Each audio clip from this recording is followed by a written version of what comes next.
just wanted to show you what it's like to wash this small load of clothes. The drum is not filled all the way. It's kind of hard to see the perspective in the video, but you can see there's still a lot of space from the top to where the top of the water starts. Again, that's your detergent and your fabric softener dispenser.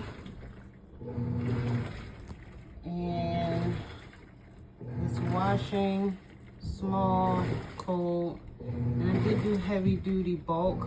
There's some like white socks in there, washcloth, a tank top. I just washed them, but the socks were still a little bit dingy, which, you know, that kind of happens over time. So I just decided to wash them again and see if I can get them a little bit whiter and brighter. I used some OxyClean, but I didn't use the Laundry Boost. So we'll see how bright I get them to come. But again, I just wanted to show you that. As always, love y'all. Thank you for watching. Thank you, Black & Decker, for making this portable washer.